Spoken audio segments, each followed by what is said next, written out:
meeting lasted less than 15 minutes. John Howard Davies, the head of Thames Television, looked at comedy legend Benny Hill and delivered the final blow. The show was over, effective immediately. No final season, no farewell special. For over 30 years, Benny Hill had been a titan of comedy. Benny Hill was the most successful comedian the world has ever known. He was the lad from Southampton who did the rounds of the music halls and working men's clubs, doing the jokes. But on that day in 1989, he was unceremoniously dismissed. What many overlooked is that this wasn't just a business decision. It was the culmination of a decade-long battle against shifting tastes, fierce feminist critiques, and a quiet internal campaign to get the world's most popular comedian off the air for good. Hill's unbelievable empire. At its peak, The Benny Hill Show was more than just a TV program.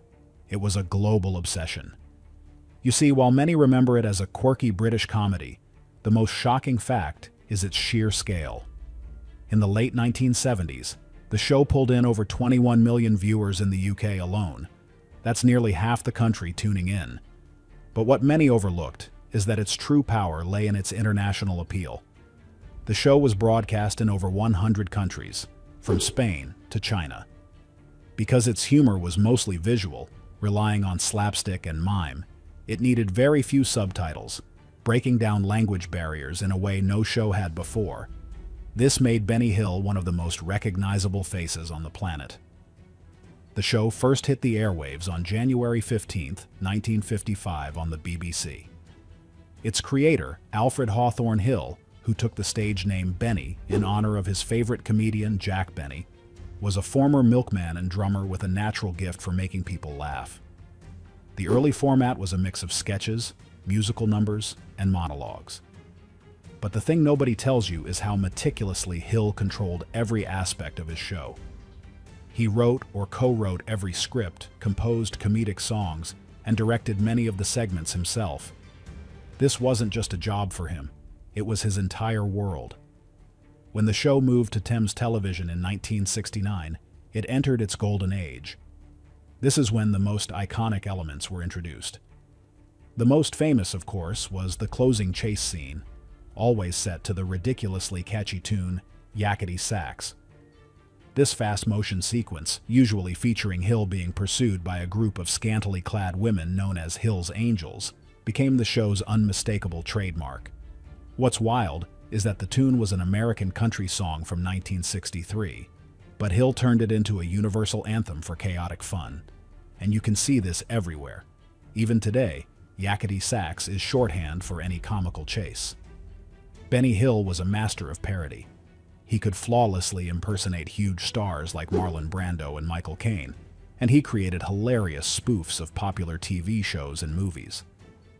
One of his most legendary sketches was Murder on the Oregon Express, a brilliant takedown of famous American TV detectives like Kojak and Ironside. He didn't just mimic them, he captured their essence and twisted it into something absurdly funny. He was also a gifted songwriter, known for his rapid-fire patter songs that crammed an insane number of jokes and rhymes into a few minutes. To put it mildly, his talent was off the charts. His genius was even recognized by his peers. Charlie Chaplin, a master of silent comedy himself, was a huge fan and reportedly had a collection of the Benny Hill Show tapes in his home. The show wasn't just popular, it was a financial powerhouse. By the 1980s, Benny Hill had become a multimillionaire, earning a fortune from global syndication rights. The show was especially huge in the United States, where it was edited down into half-hour specials that aired in late-night slots, gaining a massive cult following. Many people are crazy about the fact that even Michael Jackson was a fan, once visiting Hill on set in the UK. For decades, Benny Hill seemed untouchable, a king reigning over a global comedy empire built on nothing more than a wink, a smile, and a good chase. But even kings can fall, and a cultural storm was brewing that would turn his greatest strengths into his biggest weaknesses. When culture fought comedy. By the early 1980s, the world was changing, but the Benny Hill Show wasn't. The very things that made it a global hit, the cheeky innuendo, the slapstick violence, and the ever-present Hill's Angels in their risque attire, were starting to look less like harmless fun and more like relics of a bygone era. You see, a new wave of feminism was challenging outdated portrayals of women in media, and Benny Hill's show became a prime target. The criticism wasn't just background noise, it was loud, persistent, and it came from all directions. Critics began to argue that the show wasn't just old-fashioned, it was actively harmful, reducing women to one-dimensional figures to be chased and leered at. What many overlooked is that the charge was led not just by activists, but by a new generation of alternative comedians in Britain. Comedians like Ben Elton and Rick Mayall were offering a sharper, more political brand of humor, and they openly condemned Hill. Elton famously remarked that in a world where women couldn't walk safely in parks, a show that ended every week with a man chasing a woman in her underwear around a park was deeply troubling. To put it mildly, the Benny Hill Show went from being a beloved institution to a cultural battleground almost overnight. The media, once his biggest champion, began to turn on him, with newspapers running headlines that painted him as a dirty old man. The thing nobody tells you is how personally Benny Hill took these attacks.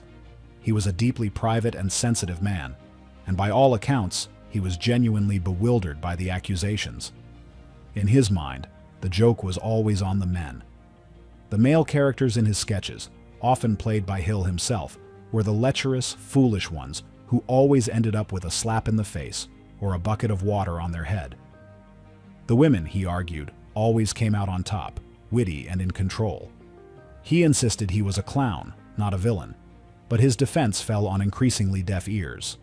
The context of the humor no longer mattered to his critics. The visuals were simply too potent. The pressure began to mount inside Thames Television as well. Executives, once thrilled with the show's massive profits, grew nervous. Advertisers were becoming wary of being associated with such a controversial program. The most shocking fact is that while the show was still a ratings success internationally, its viewership in the UK began a slow but steady decline. Younger audiences were tuning out, preferring the newer, edgier comedies that were taking over the airwaves. The show that had once defined British comedy was now seen by many as an embarrassment. Hill tried to adapt, toning down some of the more risque content and giving the female characters more to do, but it was too little, too late. The perception of the show had been permanently altered. The stage was set for a final, dramatic showdown. The laughter was fading, replaced by a growing chorus of disapproval. TV's most brutal firing. In May 1989, Benny Hill was on top of the world. He had just returned from the Cannes TV Festival, where he'd been celebrated as an international icon. His show had been sold to a record number of new countries, and he was ready to start planning the next season. So when he was called to a meeting with Howard Davies, the head of light entertainment at Thames Television, he assumed it was to discuss his new contract. He couldn't have been more wrong. But not all things are what they seem. The meeting was a calculated ambush, designed to end his career at the network swiftly and without appeal. The meeting itself was shockingly brief. Hill sat down, expecting congratulations, but Davies got straight to the point. He informed Hill that Thames Television would not be renewing his contract. The Benny Hill Show was canceled, effective immediately. There would be no farewell season, no grand finale special to thank his millions of fans. After more than 20 years with the network, his life's work was being terminated in a conversation that lasted less than 15 minutes. The thing nobody tells you is the cold corporate reasoning Davies gave. He cited three main factors: falling domestic ratings, the show's massive production costs, and, in a particularly cruel twist, Hill's own supposed declining health and fatigue. What many overlooked was the sheer brutality of this dismissal. Hill was reportedly so stunned he could barely speak. He had poured his heart and soul into the show, and the network that had made millions from his genius was now casting him aside like he was nothing. The official reasons were, at best, half-truths. While UK ratings had slipped, the show was still a powerhouse overseas, bringing in enormous revenue. The most shocking fact is that a single episode cost around £450,000 to produce, a huge sum at the time, because Hill was a perfectionist who insisted on film-quality production. However, The international sales more than covered these costs. The real reason for the firing was the one Davies didn't state outright. Benny Hill had become a public relations nightmare. The relentless criticism had made him and the show toxic. You see, the winds of change were blowing through British television, and the new guard at Thames Television wanted to project a more modern, progressive image. Benny Hill, once their golden goose, was now seen as a relic, a symbol of an embarrassing, politically incorrect past. They were cleaning house, and to put it mildly, Hill was the first piece of old furniture being tossed to the curb. The news, delivered in a cold corporate meeting, sent shockwaves through the industry. Many of his longtime collaborators and cast members were absolutely furious, calling the network's actions cowardly and a slap in the face. They knew the official claim of Hill's fatigue was complete nonsense. The man was a workhorse, constantly scribbling down new gags and song ideas on scraps of paper. He was brimming with ideas, ready for the next season. But the decision was final, a done deal. What many overlooked was the final brutal insult. In the aftermath, Thames Television wiped many of the master tapes of his earlier shows. While this was a semi-common practice at the time to save space, in this context, it felt like a deliberate act of cultural vandalism. It wasn't enough to just cancel him. It was as if they wanted to erase him from history altogether, pretending the millions of laughs and decades of success never happened. The message was clear. Benny Hill was not just fired, he was to be forgotten. Benny Hill, the king of comedy, was left without his kingdom, his spirit crushed by the very institution he had helped build. A lonely legacy in the shadows. After the cancellation, Benny Hill, a man who had brought laughter to millions, fell into a profound silence. The thing nobody tells you is that despite his immense fortune, estimated at over £10 million, he lived an incredibly frugal and lonely life. He never owned a home or a car, preferring to rent a small, sparsely furnished apartment in London, just a short walk from the television studios where he was no longer welcome. He spent his final years walking through local parks, writing new ideas for a show that would never be made, and greeting fans who still recognized him. He received offers to revive his show in the US and other countries, but his confidence was shattered. The rejection from his home country had hit him too hard. What many people don't realize is that the behind-the-scenes drama didn't end with the cancellation. Gil Gerard remained outspoken about his disappointment with the show's direction, often stating in interviews that the network had ruined a great series. Erin Gray also expressed regret over the changes, feeling that the shift had undermined the strong character she had helped build. But not all things are what they seem, and some whisper of darker reasons for the show's abrupt change in direction.